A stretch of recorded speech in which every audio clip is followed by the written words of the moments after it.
When my daughter told me to go find somewhere else to die because I was useless now, I packed my bags just like the obedient mom I'd always been. 3 days later, I found myself sitting in a lawyer's office, realizing my supposedly loving husband had been playing the longest chess game in history. But trust me, Rebecca was about to learn that sometimes, the pawn becomes the queen.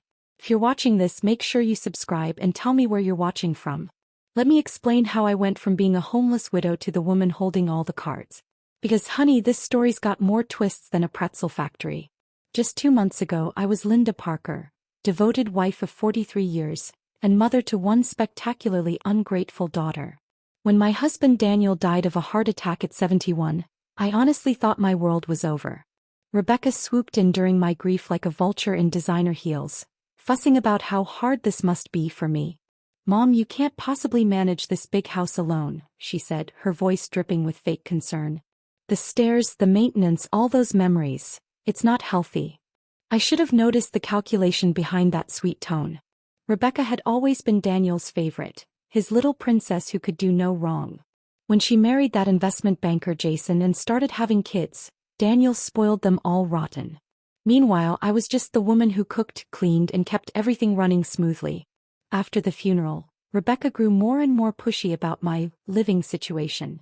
She'd bring Jason over for family dinners where they'd corner me with glossy real estate pamphlets and brochures for retirement communities. "Mom, these places are wonderful," she'd insist. "You'd have people your own age, fun activities, no responsibilities." What they really meant was, no inheritance to share and no inconvenient mother to deal with. Then came the final blow. It was last Tuesday. I'd been living in what Rebecca now called our house for 6 weeks since Daniel's death, still sleeping in the guest room because I couldn't bear to pack up our bedroom. Rebecca showed up unannounced with Jason and 2 large suitcases. "Mom, we've made a decision," she said cheerfully. "Jason just got a promotion and we need to move into town right away. This house is perfect for us." I stared at her, not quite processing. "Move in? But this is my home." For a moment, her mask slipped and I saw the cold, sharp calculation underneath. "Actually, Mom," she said, "according to Dad's will, I inherited everything. The house, the investments, all of it. I've been letting you stay here out of kindness, but it's time for you to find your own place." The words hit me like a physical blow. "Rebecca, surely there's been some mistake." But she just shook her head. "No mistake. Dad knew I'd take better care of his legacy than you ever could. You never understood money or investments. You were just the wife.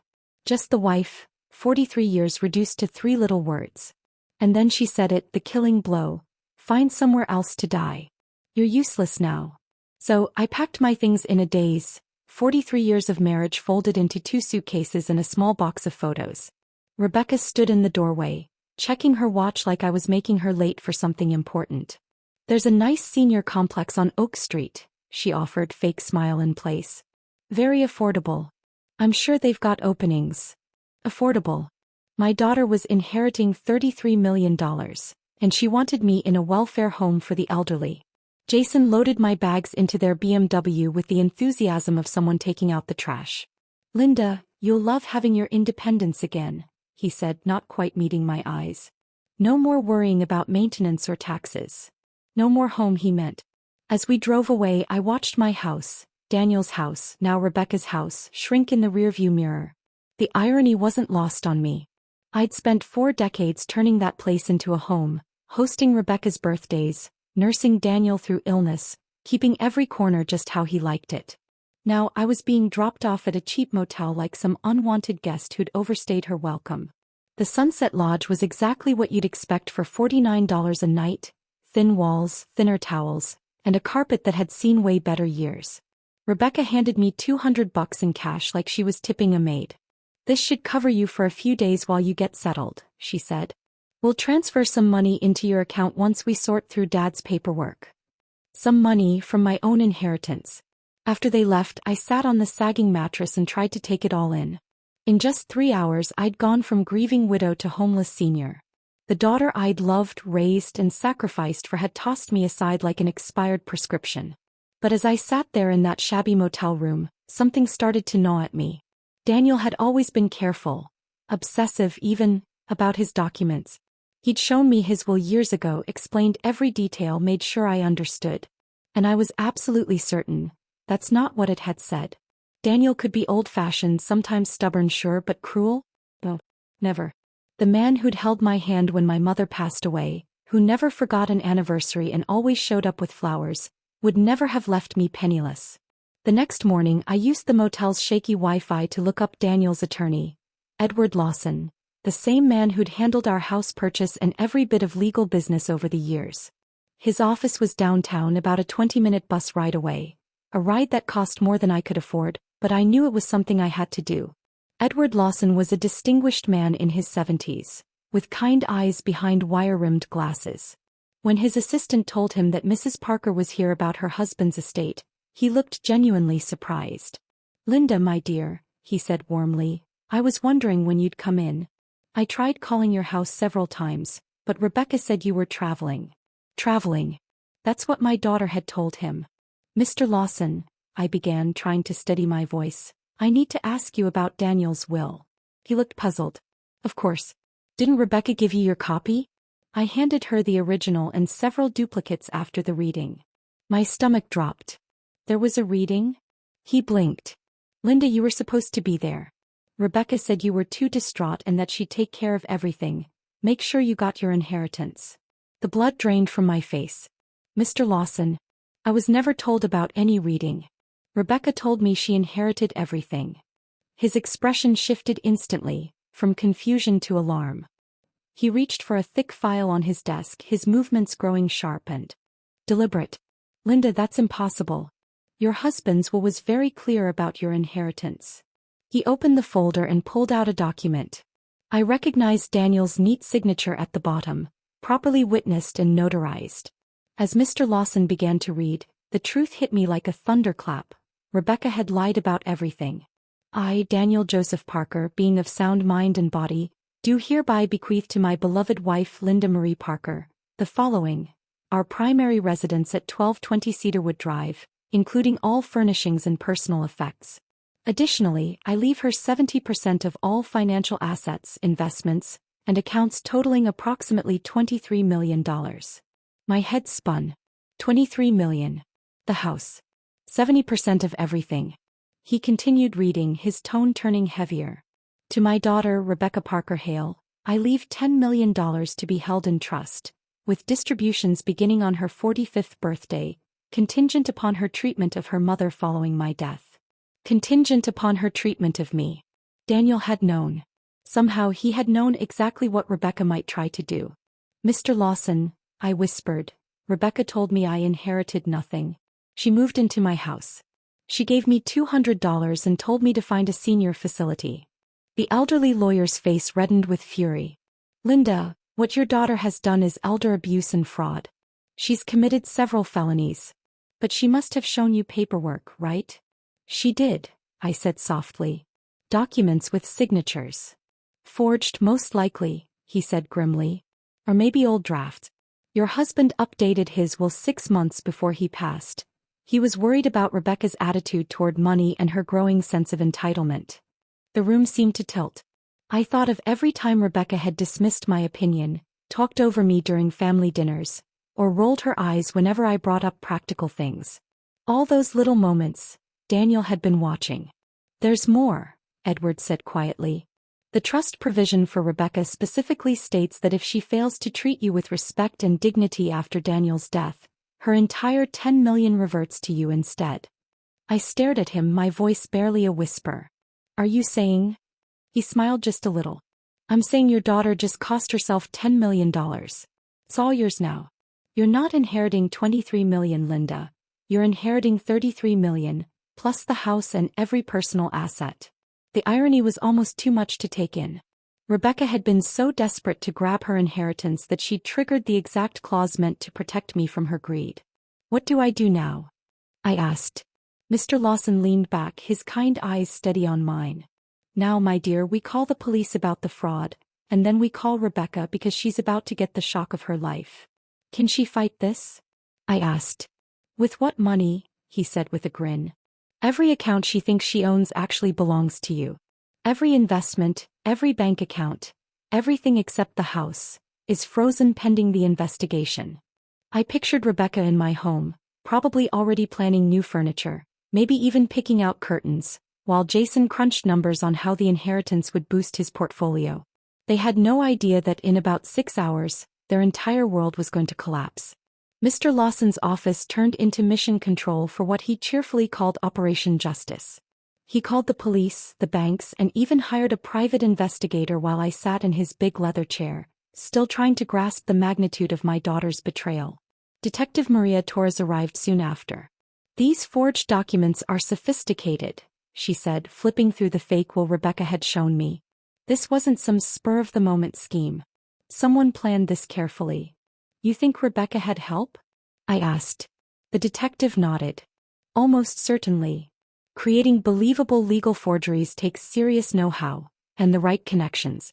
We'll need to find out if Jason or someone in his financial circle helped her," Detective Torres said. Within 2 hours, every single account had been frozen. Rebecca's shiny new credit cards, all linked to what she thought were her inheritance accounts, started getting declined one after another. Even the house utilities she'd transferred into her name were suspended while the ownership was verified. At exactly 3:47 p.m. my phone rang. Her name flashed on the screen. "Mom, where are you?" she demanded, panic already creeping into her voice. "There's some kind of mix-up with the bank accounts. They're saying Dad's assets are frozen." "Hello, Rebecca," I said calmly. "I'm sitting in Edward Lawson's office. You remember him, your father's attorney? The one who read the real will to an empty room while you told him I was traveling." There was silence. Then she tried again, her tone defensive and shaky. "Mom, I don't know what you think you've found, but—" "I found out," I interrupted, "that you're a liar and a thief. And, sweetheart, I also found out that your father was a lot smarter than either of us realized." "You don't understand," she rushed out. "I was protecting you from all that complicated financial stuff. You've never handled investments." "Oh, I understand perfectly," I said. "You forged legal documents, committed fraud, and threw your 67-year-old mother out of her own home because you thought I was too stupid to notice." Her voice turned sharp and desperate. "Mom, you're confused. You're grieving. Someone's clearly taking advantage of you." The audacity nearly took my breath away. Even when caught red-handed, Rebecca was still trying to manipulate me. "Rebecca, dear," I said, my voice turning cold, "let me make something clear. Not only did you never inherit anything, but the 10 million your father left you?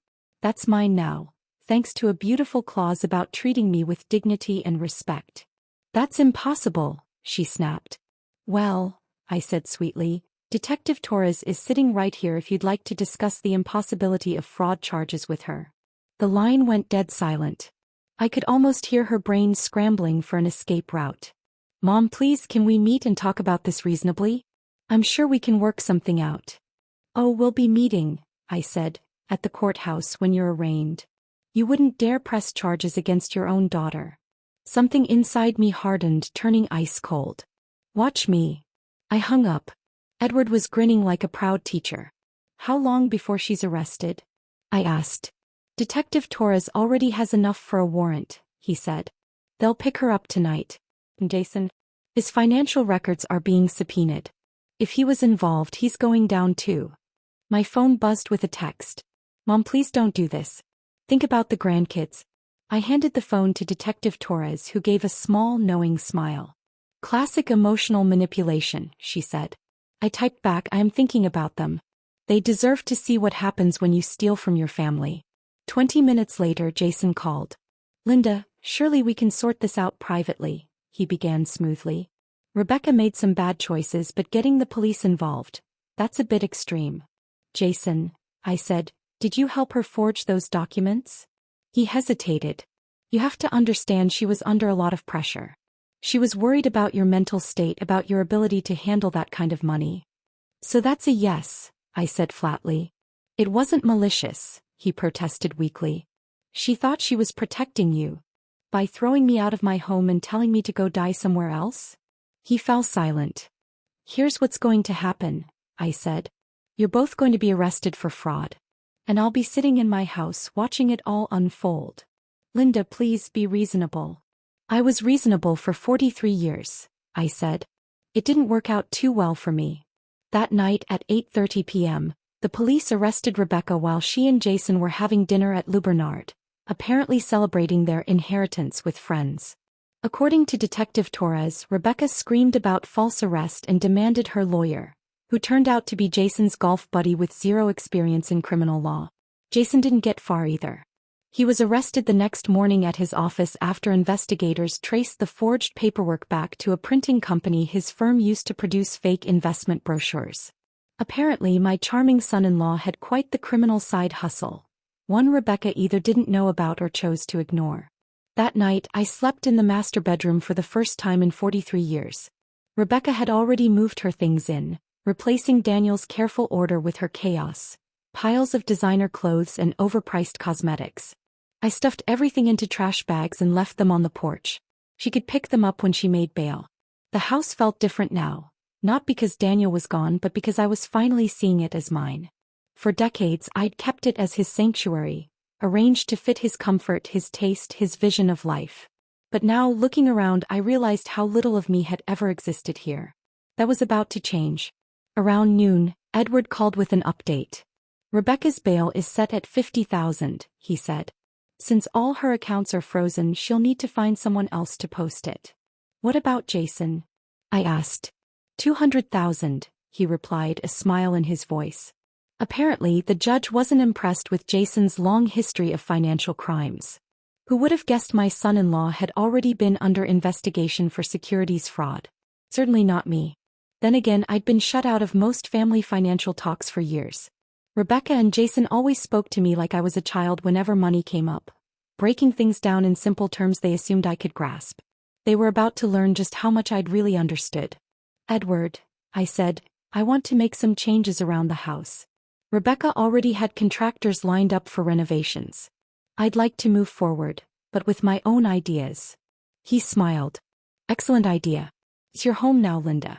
Do whatever makes you happy. And what made me happy, I realized, was erasing every single plan Rebecca had made for my inheritance. She'd wanted to rip out the kitchen, replace the hardwood floors, and turn Daniel's study into a wine cellar. I decided instead to transform that study into an art studio, and her precious wine cellar plans into a quiet, beautiful library. My phone rang then, an unknown number. Mrs. Parker, a woman said, this is Janet Cooper from Channel 7 News. We understand you're the victim in a major elder fraud case involving your daughter. Would you be willing to share your story? Word was spreading.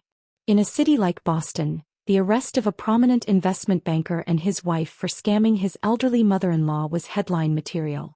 Miss Cooper, I appreciate your interest, I said, but I'm not ready to make any public statements. I completely understand, she said gently. But your story could help other seniors recognize the warning signs of financial abuse, especially when it happens within families. She wasn't wrong. How many other women my age were quietly being manipulated by their own adult children, treated like obstacles standing in the way of inheritance? If I did tell my story, I asked, would I have control over how it's presented? Absolutely, she said.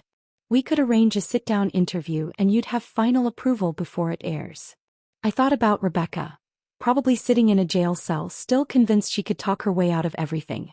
Miss Cooper, I said finally, let me get back to you. I think I might have quite a story to tell. After hanging up, I poured myself a glass of the expensive wine Jason had given us last Christmas. The same wine I was now drinking in my home, bought with my money, while debating whether to humiliate my daughter on live television. Life, it seemed, had a wild sense of humor. At 7 a.m. sharp, the doorbell rang. Through the window, I saw Rebecca standing on the porch, still wearing yesterday's clothes and looking like she'd aged 5 years overnight. She'd made bail somehow. I opened the door but didn't invite her in. Mom, please, she said, her voice trembling. We need to talk. We talked yesterday, I replied. You told me to find somewhere to die. Well, I found somewhere to live instead. Her eyes were red-rimmed, her usual polished composure completely gone. I made mistakes. Terrible mistakes. But I'm still your daughter. Are you? I asked softly. Because daughters don't usually forge legal documents to steal from their mothers. I wasn't stealing, I was... She stopped, struggling for words that wouldn't make her sound guilty. You were what, Rebecca? I was trying to protect you from making bad financial decisions, she said weakly. Even now, even after being arrested for fraud, she couldn't tell the truth. In her mind, she was still the victim of my unreasonable behavior. Rebecca, I said quietly, let me share something your father told me 6 months before he died. He said he was worried about your sense of entitlement, about the way you treat people you think are beneath you. Her face went pale. Dad never said that. Oh, he did, I said. He told me you reminded him of his sister, Eleanor, beautiful, charming, and completely incapable of thinking about anyone but yourself. He changed his will because he was afraid of what you'd do to me if you ever had control. That's a lie, she shouted. I took out my phone and opened a video. Actually, it's not. Your father recorded a message explaining his decision. He wanted it played if you ever contested the will, or if you treated me badly after he was gone. Rebecca froze, staring at the phone like it might bite her. He knew, sweetheart, I said softly. He knew exactly who you were underneath all that charm. The only thing he didn't predict was how far you'd go. Play it, she whispered. I tapped the screen and Daniel's voice filled the cool morning air, calm, steady, and devastatingly clear. If you're hearing this, Rebecca, it means my fears about your character were justified. I hoped I was wrong. I wanted to believe my daughter had more integrity than I suspected. But if your mother is playing this recording, it means you've proven me right in the worst possible way. Rebecca sank onto the porch steps as his voice went on. I spent 43 years watching your mother sacrifice her dreams, her ambitions, her independence, all to take care of us. She worked part-time jobs to help pay your tuition while I built my business. She put her education on hold, gave up opportunities, and poured her heart into being the wife and mother she thought we needed. The message continued for 3 more minutes, each word precise, deliberate, and cutting straight to the bone. Every sentence of Daniel's recording felt like a scalpel, slicing through Rebecca's excuses and self-deception. By the time you hear this, he said, you'll already know that treating your mother with cruelty has cost you everything. I hope it was worth it. When the video ended, Rebecca was crying, not those graceful tears she used to charm people since she was little, but deep, ugly, broken sobs. He hated me, she whispered. No, Rebecca, I said softly. He loved you enough to hope you'd prove him wrong, but you chose to prove him right instead. She looked up at me, mascara streaking her cheeks. What happens now? Now, I said, you face the consequences of your choices. The fraud charges, the investigation, and the public humiliation when this story hits the news. Her eyes widened. The news. Yes. Channel 7 reached out. They want to interview me about elder financial abuse. I'm thinking about saying yes. Rebecca's face crumpled. Mom, please. Think about the grandchildren, about Jason's career, about what this will do to our family. I am thinking about it, I told her. I'm thinking about how none of that crossed your mind when you decided to commit multiple felonies. She stood there looking older, defeated, like the fight had finally drained out of her. I know you won't believe this, she said, her voice cracking, but I never meant for it to go this far. I wanted the money. I wanted security, status. I didn't want to worry ever again. For the first time since this nightmare began, she was actually telling the truth. I believe you, sweetheart, I said. But wanting something doesn't make it right to destroy people to get it. She nodded slowly, tears still falling.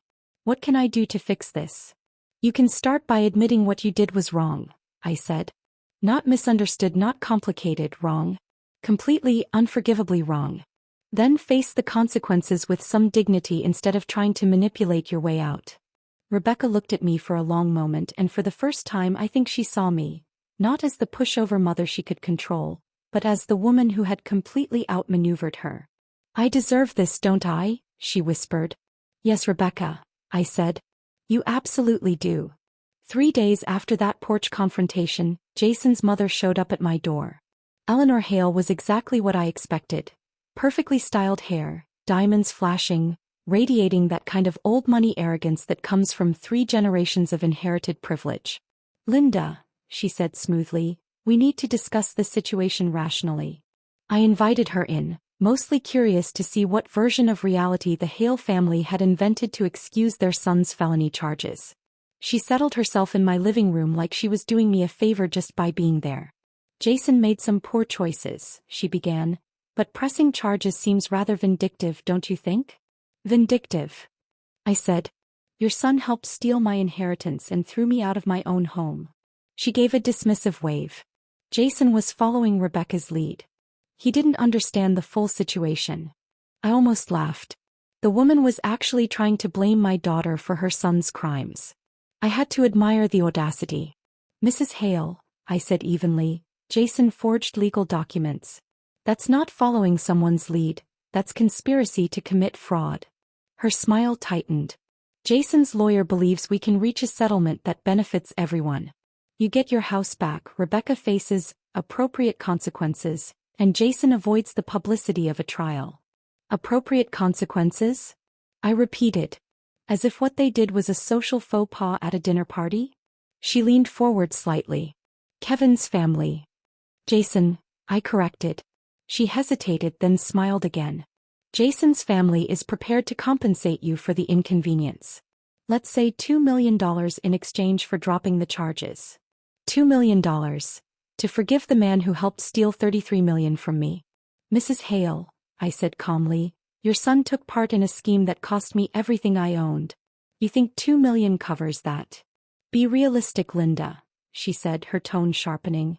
Jason has a career, children, a reputation. Sending him to prison helps no one. It helps justice, I replied. Her polished mask cracked just slightly. Justice? You're destroying multiple families over money you'd never have known how to manage anyway. There it was, the same smug, condescending tone I'd heard from Rebecca for years. In their world, I was still the help who'd gotten too lucky.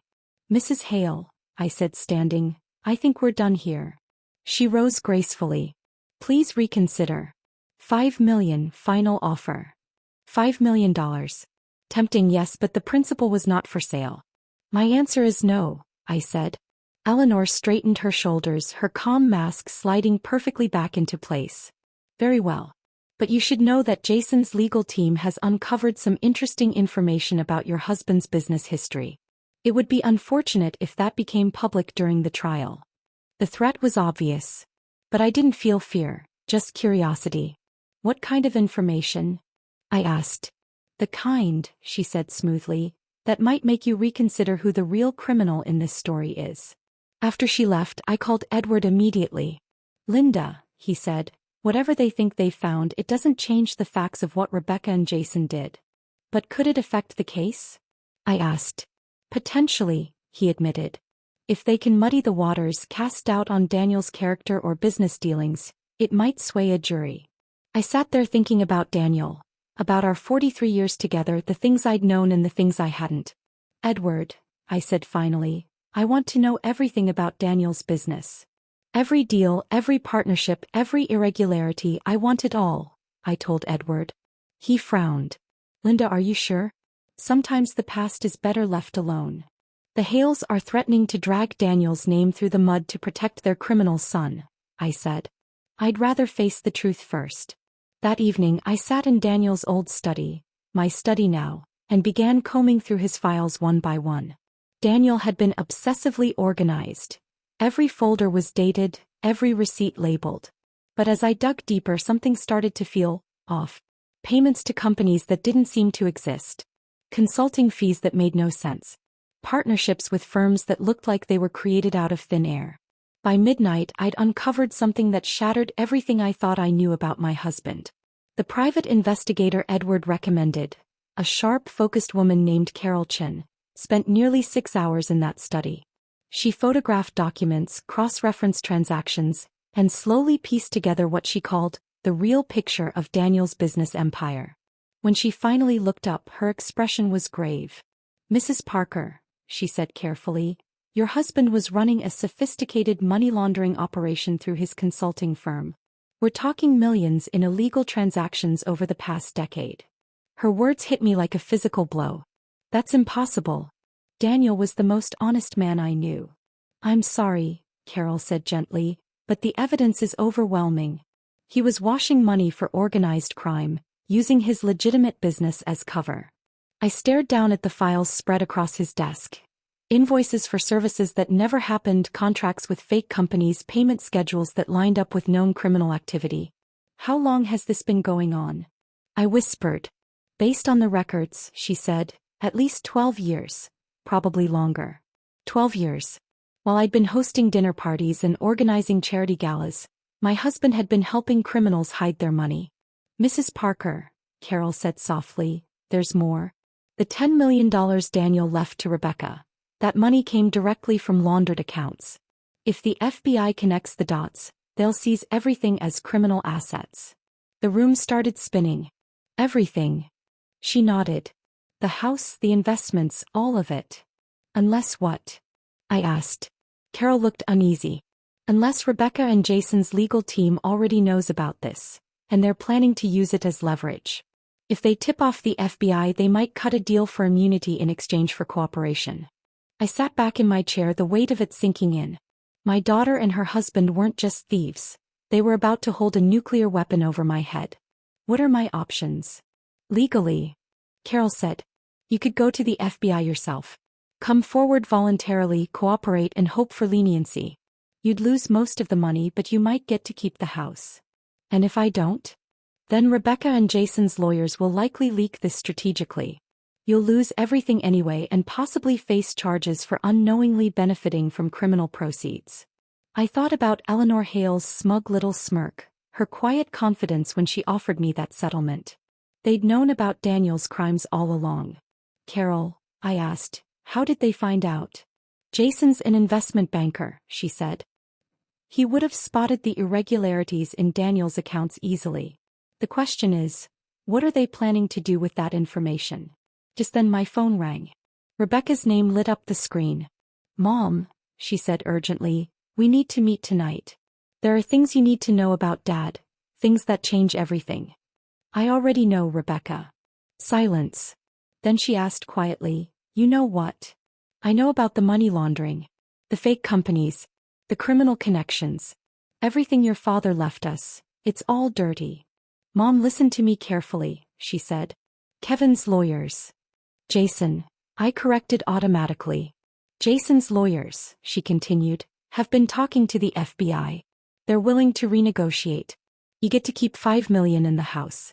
Jason gets immunity for helping them uncover Dad's network. And the fraud charges against me disappear. We all walk away clean. It was brilliant in a cold, sociopathic way, turning my moral victory into a bargaining chip. So, Rebecca, I said slowly, you're asking me to help you profit from your crimes by exploiting your father's crimes? I'm asking you to be practical, she said. The alternative is losing everything and maybe facing charges yourself. I looked around the room at Daniel's heavy oak desk, the framed photos, the art, the polished furniture. Everything I thought represented success was bought with blood money. I need time to think, I said. Mom, she urged, the FBI meeting's tomorrow morning. Jason's lawyer needs an answer tonight. When the call ended, I sat in the dark, surrounded by the ghosts of my husband's secrets. 43 years married to a man I never really knew. A daughter who'd inherited not just his money, but his ability to deceive. But Rebecca had made one fatal mistake. She still hadn't figured out who I really was when my back was against the wall. I picked up the phone and called Carol. How fast can you set up a meeting with the FBI? I asked. I have a story to tell them, and I think they're going to find it very interesting. The next morning I met Agent Sarah Martinez, the picture-perfect image of a federal investigator. Serious, sharp, completely immune to charm. Agent Martinez sat across from me in Edward Lawson's conference room, a recorder running, her pen moving with mechanical precision as she jotted notes.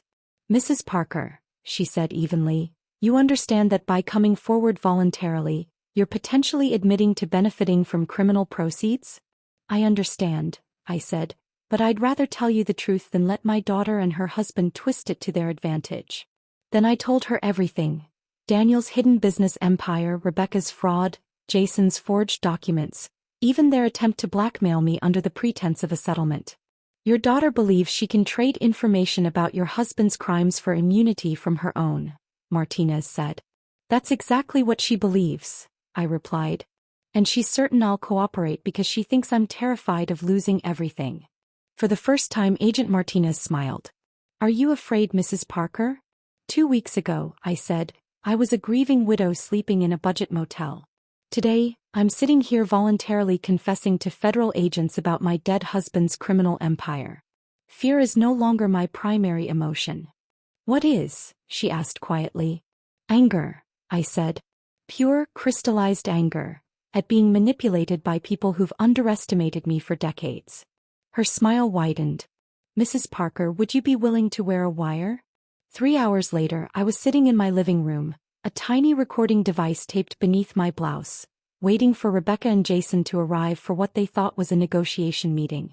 They showed up exactly at 8 p.m., both dressed like they were heading to a corporate dinner. Jason carried a sleek leather briefcase, probably full of immunity agreements and settlement drafts. Mom, you look better than you have in weeks, Rebecca said, kissing my cheek like we were still family. I feel better, I replied evenly. Clarity does that.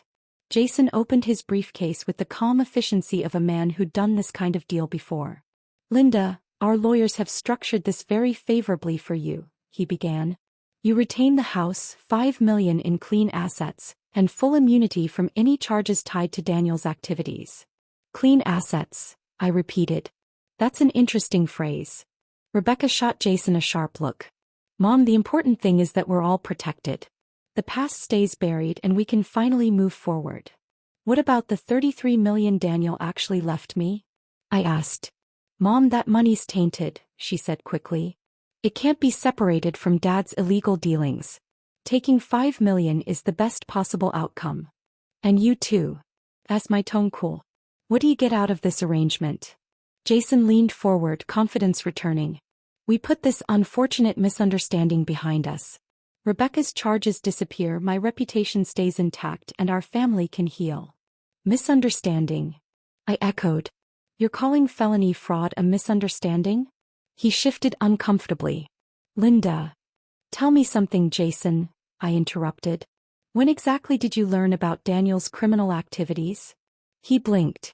I don't see how that's relevant. Oh, I think it's very relevant, I said. Did you know about the money laundering when you married Rebecca? Or did you only discover it recently, when you were busy stealing my inheritance? They exchanged nervous glances. Mrs. Parker, Jason said stiffly, I don't think this line of questioning is productive. Actually, I said, smiling just a little, I think it's crucial. Because if you knew about Daniel's crimes and kept quiet, that makes you an accessory.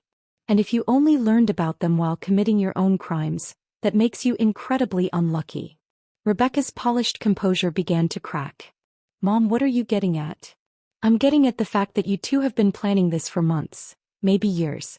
The forged will, the sudden discovery of money laundering, your convenient connection to professional forgers. None of that was spontaneous. Jason scoffed. That's ridiculous. Is it? I asked. Because Agent Martinez seems to find it perfectly plausible. Their faces drained of color. Agent Martinez. Jason whispered. FBI, I said. She's been very interested in my story, about systematic elder abuse, fraud, and extortion. Especially the part where you tried to blackmail me with Daniel's crimes. Jason stood abruptly, grabbing for his briefcase. Linda, this conversation is over. Actually, Jason, I said softly, I think it's just getting started. At that moment, Agent Martinez and 2 other federal agents stepped into the room. Jason froze mid-motion. The agents confiscated his briefcase and both of their phones in seconds. Rebecca Parker Hale and Jason Hale, Martinez announced, you are under arrest for conspiracy to commit wire fraud, elder abuse, and attempted extortion of a federal witness. Rebecca turned toward me, her face twisted in disbelief. Mom, how could you do this to your own family? The same way you forged documents and stole from yours, I said calmly. Except my way's legal. As the agents cuffed them, Jason made one last desperate attempt to regain control. Linda, you don't understand what you've done, he hissed. There are people tied to Daniel's business who won't appreciate federal attention. You've put yourself in danger. Agent Martinez paused mid-Miranda warning. Mr. Hale, are you threatening a federal witness? I'm warning her, he said quickly, about the reality of her situation. The reality, Martinez replied coolly, is that you just added witness intimidation to your list of charges. Once they were taken away, Martinez turned back to me. Mrs. Parker, she said quietly, Kevin's warning might not be entirely empty. Your husband was connected to some dangerous people, Agent Martinez said quietly. How dangerous? I asked. The Torino crime family primarily, she replied. They've been using legitimate businesses to launder money for decades. Your husband's consulting firm was one of their most successful fronts. The name meant nothing to me, but the look on her face said everything. Are you saying I'm in actual physical danger? Potentially, she said. But there's something else you need to know. Something that changes everything. She pulled out a thick file, the kind that looked like it held years of secrets. Mrs. Parker, she began, your husband wasn't just laundering money for the Torinos. He was an FBI informant. For 12 years he provided intelligence on their operations, all while appearing to facilitate their laundering. The world tilted on its axis. Daniel was working for the FBI? I whispered. Deep cover, she confirmed. It was one of the most sensitive operations we've ever run. Even some FBI field offices didn't know about it. Your husband's work helped us build cases against multiple crime families across 3 states. I struggled to process it. But the money, it was real. Yes, she said. The Bureau allowed him to keep a percentage of the funds as payment, and to maintain his cover. Everything he left you was earned legally, through authorized cooperation. I just stared at her. You're saying the $33 million is mine, legitimately? Yes. Daniel's work led to 47 arrests and over $200 million in seized criminal assets. He died before the operation concluded, which is why the information stayed classified. Why didn't anyone tell me? I asked. Because the investigation was still active, she explained, and we couldn't be sure of your involvement. Ironically, your daughter's fraud scheme helped confirm your innocence. I blinked. Rebecca and Jason didn't know? Not the truth, Martinez said. They suspected criminal activity but had no idea Daniel was cooperating with us. They were trying to blackmail you with information that actually exonerated your husband. The irony was staggering. Rebecca had tried to steal my inheritance twice. Once through fraud and again through blackmail built on half the truth. Agent Martinez, I asked, what happens now? Now, she said with a calm smile, you get your money back. Your daughter and son-in-law face federal sentencing. And you get to decide what kind of life you want to build with your legitimate inheritance. And the danger Jason mentioned? The Torino family won't bother you. They'll be far too busy dealing with the fallout of our raids. We're executing warrants across 3 states tomorrow morning. I looked around my living room, the same one where my humiliation had begun, and saw it differently now. It wasn't a place of defeat anymore. It was where I'd taken my life back. Agent Martinez, I said, can I ask you something? Of course. In your professional opinion, does it make me a terrible person that I feel satisfied about Rebecca's arrest? Martinez smiled, warm and genuine. Mrs. Parker, in my professional opinion, you're not terrible. You're a woman who refused to stay a victim. That's not terrible, that's inspiring.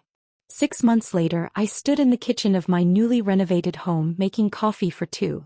Morning sunlight streamed through the brand new windows, the kind that actually opened, and caught the glossy marble countertops I'd chosen myself.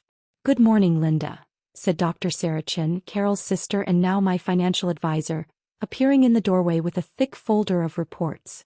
Morning, Sarah, I said smiling. Ready for our quarterly review? The past 6 months had been a blur, court hearings, media interviews, and a personal transformation I never could have imagined. Rebecca and Jason were both serving 18-month federal sentences. The story of their crimes, and my comeback, had turned me into something of a minor celebrity in senior advocacy circles. Your portfolio's doing great, Sarah said, settling at my breakfast table. The charitable foundation is thriving, and the scholarship fund has already picked its first recipients. The Linda Parker Foundation for Elder Protection had become my purpose. With $15 million of my inheritance, we were funding legal aid for seniors facing financial abuse and pushing for stronger elder protection laws. Any word on the documentary? I asked.